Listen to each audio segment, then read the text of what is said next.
तो क्या हुआ, क्या हम इसलिए पाप करें कि हम व्यवस्था के अधीन नहीं वरन अनुग्रह के अधीन है? कदापि नहीं।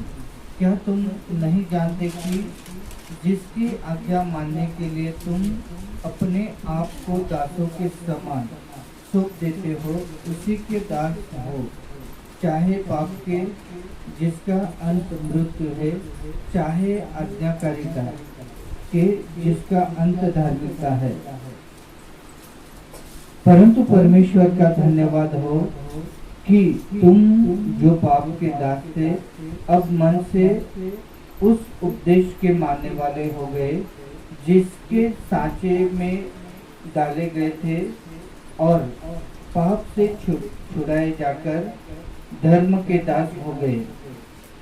मैं तुम्हारी शारीरिक दुर्बलता के कारण मनुष्य की रीति पर करता हूँ, जैसे तुम ने अपने अंगों को कुकर्म के लिए अशुद्धता और कुकर्म के दास करके सौंपा था, वैसे ही अब अपने अंगों को पवित्रता के लिए धर्म के दास करके सौंप दो। जब तुम पाप के दास थे तो धर्म की ओर से स्वतंत्र थे। अंत जिन बातों से अब तक तुम लज्जित होते हो, उनसे उस समय तुम क्या फल पाते थे? क्योंकि उनका अंत तो मृत्यु है। परंतु अब पाप से स्वतंत्र होकर परमेश्वर के दास बनकर तुमको फल मिला, जिससे पवित्रता प्राप्त होती है और उसका अंत अनंत जीवन है। क्योंकि पाप की मजदूरी तो मृत्यु है, परंतु परमेश्वर का वरदान हमारे प्रभु यीशु में अनंत जीवन है। Hallelujah, hallelujah. हमें धार्मिकता का दास बन के रहना है, यहाँ पाप का दास बन के रहना है, जो ये वचन पौलुस इस वचन के जरिए हमें सिखाता है। हालेलुया। तो क्या हुआ? क्या हम इसलिए पाप करें कि हम व्यवस्था के अधीन नहीं वरन अनुग्रह के अधीन है? कदापि नहीं। हमें पाप की जो जानकारी होती है व्यवस्था के अनुसार, यानी शास्त्र के अनुसार जो व्यवस्था लिखी है उसके अनुसार हमें पाप की जानकारी होती है। तो क्या हम पाप में, हमने अनुग्रह से उद्धार पाया है तो क्या हम पाप करते रहे? वचन के जरिए हमें पौलुस कुछ सिखा रहा है। क्या तुम नहीं जानते कि जिसकी आज्ञा मानने के लिए तुम अपने आप को दासों के समान सौंपते हो, उसी के दास हो। हम जिसकी आज्ञा मानते हैं उसको हम अपने आप को सौंप देते हैं, यानी हमारे शरीर से होने पाप वाले पाप हमने जब छोड़ दिए, त्याग दिए, हमारे पुराने जीवन को हम अपने आप से अलग किया। हमने पुराने जीवन को जब त्याग दिया तो हम आज्ञा के अधीन हो गए। जो आज्ञाकारिता, जो परमेश्वर ने आज्ञाकारिता दी है उसके अधीन हमारा शरीर, हमारा मन, हमारे विचार उसके अधीन हो चुके हैं। तो क्या हम फिर से पाप कर सकते हैं? क्या हमें पाप करना चाहिए? अपने आप को उसके पवित्र और सामर्थ्य और उसके पवित्र लहू में हमें अपने आप को सौंप देना चाहिए, जिससे हम छुटकारा पाते हैं। उसका लहू हमें शुद्ध करता है जब हम उसके आज्ञाकारिता बनते हैं। आज्ञा मानने से यीशु का लहू हमारे जीवन में काम करता है और वही हमें आज्ञाकारिता सिखाता है। आज्ञाकारी बनकर रहना, क्या हमें पाप का दास बनकर रहना है? उससे हम छुड़ाए गए हैं तो क्या उसी के अंदर वापस जाना चाहिए हमें? हालेलुया। चाहे पाप के जिनका अंत मृत्यु है, चाहे आज्ञाकारिता के जिसका अंत धार्मिकता है, दोनों बातें परमेश्वर पौलुस के जरिए हमें सिखाता है। एक तो पाप के आज्ञाकारी बनते हैं, एक तो धार्मिकता के।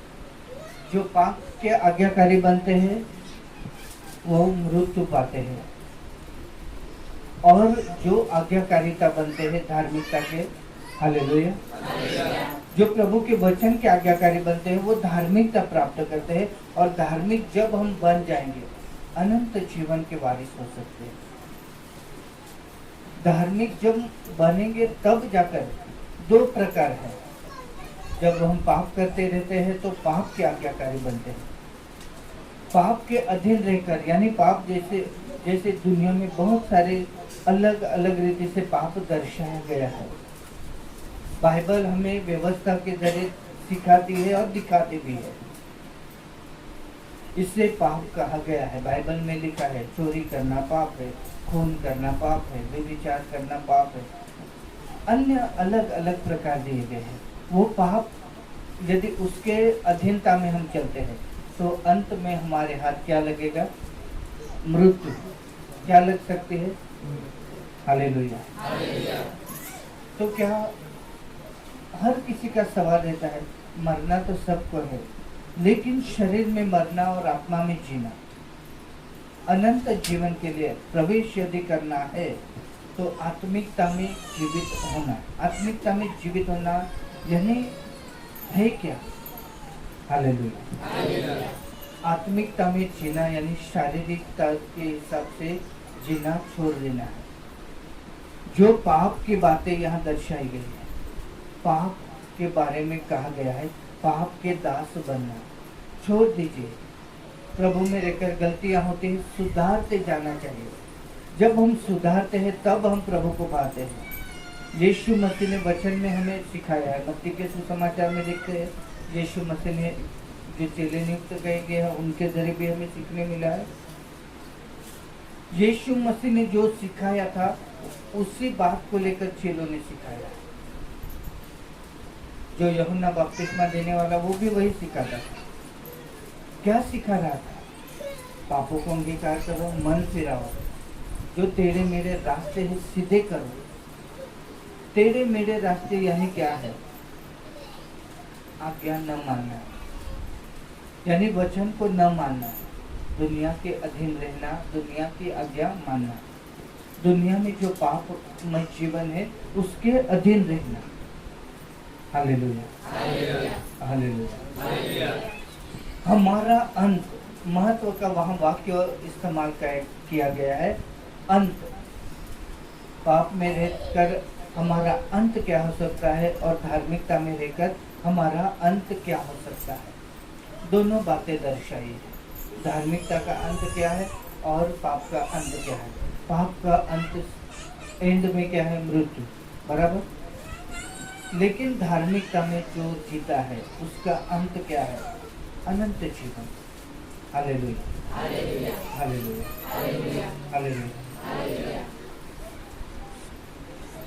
परंतु परमेश्वर का धन्यवाद हो, जब हम पाप के दास थे अब मन से उस उपदेश के मानने वाले हो चुके हैं। उपदेश, हमें उपदेश मिला है, सुसमाचार मिला है, उसके अधीन है। अब हम सुसमाचार के जो उपदेश हमें मिला है उसके अधीन हो चुके हैं, यानी आज्ञाकारिता, धार्मिकता की आज्ञाकारिता। जो धार्मिकता पर चलने के लिए हमें मार्ग बताया गया है, वचन, उसके अधीन हमारे शरीर को हमने कर दिया है। यूहन्ना के सुसमाचार में 15वें अध्याय में 3 वचन में लिखा है, उसका वचन हमें शुद्ध करता है, धार्मिकता में लेकर जाता है। पाप की जो 23वें वचन में लिखा है, क्योंकि पाप की मजदूरी तो अंत में मृत्यु है, परंतु परमेश्वर का वरदान है हमारे प्रभु यीशु में अनंत जीवन। प्रभु यीशु में रहना यानी उसकी आज्ञाओं को मानना और चलना। मानने तक सीमित नहीं है, मानकर चलना जरूरी है। Hallelujah, hallelujah, hallelujah. मानने तक सीमित नहीं है, मानकर चलना जरूरी है। मानकर हमारे जीवन पर लागू करना जरूरी है, तब जाकर जो वचन का जो हमें उपदेश दिया गया है उसका महत्व हमें समझ में आता है, उसका उद्देश्य हमें समझ में आता है। ये जो लिखा हुआ वाक्य है, जो वचन हम तक पहुंचाया जा रहा है, उसका उद्देश्य हमारे जीवन के लिए क्या है। ये वचन हमारे शरीर पर किस तरह से लागू होता है, दोनों बातें हम तक पहुंचाई है। आपको किसके अधीन रहना है? आज्ञाकारिता बनना है या दुनिया की आज्ञाकारिता बनना है? पौलुस वचन के जरिए हमसे बात करता है। वहां रोम के लोगों से बात करते हुए पौलुस ने हम तक ये पत्री पहुंचाई है। Hallelujah, hallelujah. और पाप से छुड़ाए जाकर धर्म के दास हो गए। जब हम उस उपदेश को मान लेते हैं जो हम तक पहुंचाया गया है, पाप से छुड़ाकर हम धर्म के दास बन चुके हैं। पहले पाप के दास थे, वो उपदेश हम तक पहुंचाया गया, वो सुसमाचार हम तक पहुंचाया गया, हमने स्वीकार कर लिया, ग्रहण कर लिया, हमारे जीवन पर हमने लागू कर लिया, उद्धारकर्ता के रूप में यीशु को ग्रहण कर लिया, आज्ञाकारिता बन गए। पाप से छुड़ाकर धार्मिकता के हम दास बन चुके हैं। किसके दास बने हैं हम? धार्मिकता के दास बन चुके हैं। हमारा नाता जो पाप से था टूट चुका है जब हम ग्रहण कर लेते हैं। मुंह से अंगीकार करना वहां तक सीमित नहीं रहता है। पौलुस जो रोमियो के पत्र में 10वें वचन में कहता है, 10वें अध्याय में 10वें वचन 9-10 में कहता है, मुंह से सिर्फ अंगीकार हम कर ले वहां तक नहीं। आगे पौलुस ने कहा है मुंह से अंगीकार कर और मन में लागू कर। मन से लागू कर। मुंह से अंगीकार करने वाले बहुत है, लेकिन मन से अंगीकार करना है। मुंह से कबूल करने वाले हैं, लेकिन मन से उसे अंगीकार करना जरूरी है। यहाँ वही कहा गया है, धर्म के दास बनना है या पाप के दास बनना है। Hallelujah, hallelujah. मसीह जीवन दोहराया वाला जीवन नहीं, हम उसके पीछे हो लिए हैं। हमारा नाता पाप से टूट चुका है, अंधकार से हमारा नाता टूट चुका है। हम उस दिव्य ज्योति में, अनंत काल के प्रकाश में हमने प्रवेश कर चुके हैं। क्या हमारा नाता पाप से है? Hallelujah, hallelujah, hallelujah. जब हम मसीह को उद्धारकर्ता के रूप में ग्रहण करते हैं, वो वचन हमें शुद्ध करता है, जो यूहन्ना के सुसमाचार में कहा गया है, जो 15वें अध्याय में 3रे वचन, उसका वचन हमें शुद्ध करता है। और आगे की बात, फल दिखने चाहिए आगे। हमारे अंदर से वो धार्मिकता के फल है, पवित्रता ही के फल है। प्रेम, आनंद, शांति, कृपा, धीरज, भलाई, विश्वास, नम्रता और संयम, ये सब बातों को पूरा करते हैं। ये फल हमारे अंदर, जब हम धार्मिकता को ग्रहण कर लेते हैं, पवित्र आत्मा को पाते हैं, पवित्र आत्मा के जरिए ये फल हमें मिलते हैं। और वही फल हमें धार्मिकता में कैसे रहना है, पवित्र आत्मा के फल वही सिखाते और दिखाते भी हैं। हमें सिखाते हैं और लोगों को हमारी धार्मिकता दिखाते हैं। दोनों बातें होती हैं। Hallelujah, hallelujah. तुम्हारी शारीरिक दुर्बलता के कारण मनुष्य के रीते पर कहता हूँ, जैसे तुमने अपने अंगों को कुकर्म के लिए अशुद्धता और कुकर्म के दास करके सौंपा था, हमने हमारे शरीर को कुकर्म यानी हर तरह के कुकर्म जो है उसके लिए हमने सौंप दिया था। लेकिन जब हम वचन को ग्रहण कर लेते हैं, धार्मिकता को ग्रहण कर लेते हैं, धार्मिकता कौन है? यीशु मसीह, उसे हम ग्रहण कर लेते हैं, उन कुकर्मों से हमारा नाता टूट जाता है, सब प्रकार के कुकर्म जो है।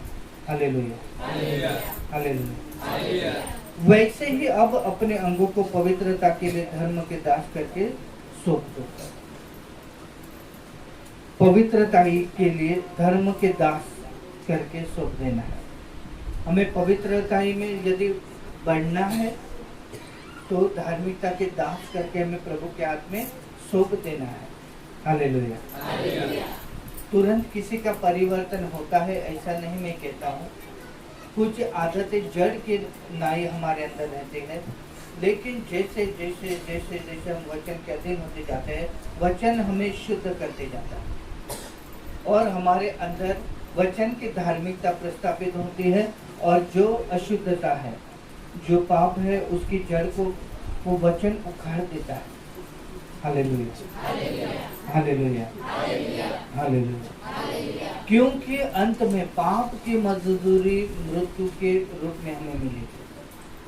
जो पाप में डूब रहे हैं, पाप में चल रहे हैं, मसीह जीवन जीते हुए पाप के मार्ग पर यदि चल रहे हैं, अंत में उनके हाथ मृत्यु लगेगी। अनंत काल की मृत्यु,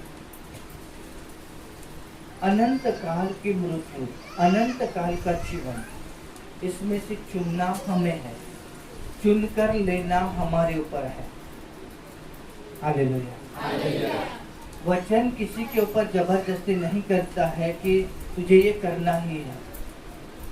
मुंह से तो अंगीकार करता है, लेकिन मन से मानना चाहिए। वचन मुझे मालूम है, वचन मुझे मालूम है, लेकिन वचन के अनुसार करना जरूरी होता है। हालेलुया। जो भी बाइबल की बातें हैं, जो उत्पत्ति से लेकर प्रकाशित वाक्य तक जितने भी वचन लिखे गए हैं, पढ़ने तक ही सीमित नहीं रहता है। पढ़कर हमारे जीवन में जहाँ जो वचन लागू होता है, लागू करना जरूरी होता है। तब जाकर हमें धार्मिकता प्राप्त होती है। सालों से मसीह जीवन जीते। उदाहरण के तौर पे मैं बताना चाहता हूँ, किसी हम दास को देखते हैं, उदाहरण के लिए मैं बता रहा हूँ, किसी के हम दोष निकालने के लिए नहीं। हालेलुया। सालों से मसीह जीवन जी रहे हैं, सालों से प्रभु का काम कर रहे हैं, लेकिन हमेशा गुस्से में, हमेशा घमंड में रहते हैं।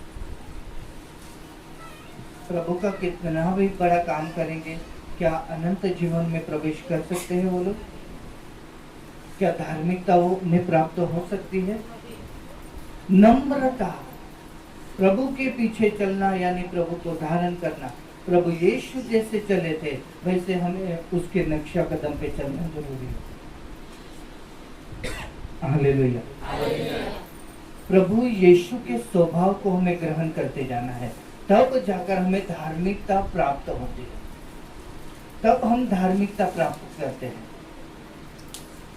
ना कि हमारे विचारों से। हमारे विचारों से प्राप्त हो सकती है। विचारों की बात आती है जब हमारा विवेक यीशु के लहू में शुद्ध होता है, जो इब्रानियों के 9वें अध्याय में 14वें वचन में हम पाते हैं। मर चुके हैं उन अंगों में वो काम। हालेलुया। वो काम जो हमने किए हैं, जो गलत, उन गलत कामों को, जो हमारे शरीर उन कामों में मर चुके हैं, लेकिन यीशु मसीह जीवित करता है उसके लहू के द्वारा और उसकी सेवा में इस्तेमाल करता है। Hallelujah, hallelujah, hallelujah, hallelujah. अब हमारे अंगों को सौंप देना है। पौलुस ने अपने जीवन को सौंप दिया था। पौलुस अपने खुद के जीवन के बारे में लोगों को सिखा रहा है। पौलुस पहले मसीह लोगों को सताने वाला, मसीह लोगों को तकलीफ देने वाला, हमेशा तलवार घुमाने वाला व्यक्ति था। ऐसा नहीं कि पौलुस ने जो लिखा है, पौलुस अपने जीवन को, खुद के जीवन को यहाँ पे रखता है। पहले वो पाप के अधीन उसका शरीर था, लेकिन अब जो उसने सौंपा है धार्मिकता का दास होने के लिए। पौलुस का बहुत सताव किया गया, बहुत तकलीफ सहनी पड़ी, बहुत मार खानी पड़ी। हालेलुया। उसकी धार्मिकता बार बार जांची जा रही थी। यीशु मसीह ने जब उसे प्रकटीकरण हुआ, जब प्रकाशन उसे मिला और जिसके साथ प्रभु ने बात की थी, हालेलुया, हालेलुया, जो हनन्यास नाम का व्यक्ति था, वो कहता था कि इसने तो मसीह लोगों को बहुत सताया है, बहुत तकलीफ पहुंचाई है। यीशु मसीह ने उसे कहा, उसे मेरे कारण क्या क्या सहना पड़ेगा, उसका और मेरा विषय है, तू अपना काम कर। उसने अपना काम किया और यीशु मसीह ने जो पौलुस के बारे में कहा था, उसे बहुत सताव सहना पड़ा, क्योंकि जैसे उसने लोगों को सताया था। Hallelujah, hallelujah. लोगों को तकलीफ पहुंचाई थी। जांचा उससे, परखा गया उसके विश्वास को, उसकी धार्मिकता को परखा गया जब उसे मारे गए। एक समय था पौलुस के जीवन में ऐसा था, किसी से न डरने वाला जीवन जीता था। लेकिन ऐसा समय आया, प्रभु की भय भक्ति मानकर जीवन जीने लगा, तब उसे जांचा गया। ऐसे लोगों के बीच में ले जाया गया जहां पौलुस की चलती थी, उन्हीं लोगों में उसे ले जाकर खड़ा किया गया और इतनी तकलीफ सहनी पड़ी, कोड़ों की मार खानी पड़ी। वो गुस्सा करता है या नहीं उसे परखा गया। लेकिन पौलुस ने क्या हाथ उठाया? क्योंकि उसने धार्मिकता के लिए अपने अंगों को दे दिया था, अपने विचार को यीशु के लहू में शुद्ध कर लिया था, अपने विवेक को जो मर चुका था उन अधर्म के कामों में, उनमें से प्रभु ने जब उसने सौंपा, अधर्म के काम उससे अलग हो गए और धार्मिकता उसने ग्रहण कर ली। और धार्मिकता में जब चलने लगा, बार बार परखा गया उसे, क्योंकि जिस स्वभाव में वो जीता था, क्या वो स्वभाव उसके अंदर है या नहीं है, गुस्सा करता है या नहीं करता है, क्रोध करता है या नहीं करता है। जो धार्मिकता के फल थे पौलुस पा चुका था। Hallelujah, hallelujah, hallelujah. और पौलुस ने जान लिया था, अंत में पाप की मजदूरी मृत्यु है, लेकिन परमेश्वर का वरदान जब हम धार्मिकता ग्रहण कर लेते हैं, धार्मिकता को हमारे जीवन पर लागू कर लेते हैं, धार्मिकता में चलते हैं, अंत क्या है उसका? अनंत जीवन। Hallelujah, hallelujah. हमें वारिस किसका बनना है? अनंत काल के मृत्यु का या अनंत काल के जीवन का? Hallelujah, hallelujah. हमें अनंत जीवन के वारिस होने के लिए बुलाया गया है, आज्ञाकारी बनना है, धार्मिकता के आज्ञाकारी। धार्मिक एक ही है, कौन है मालूम है आपको? किस नाम से हम पहचानते हैं? प्रभु यीशु। लेकिन आज प्रभु यीशु दिखता है हमें? हालेलुया, दिखता है हमें प्रभु यीशु, लेकिन पहचान कैसी होती है? हालेलुया। जो ये शब्द लिखे गए हैं, इन पर विश्वास करना और इन्हीं के जरिए परखा जाना, उनके जरिए हमें पहचान होती है। Hallelujah, hallelujah.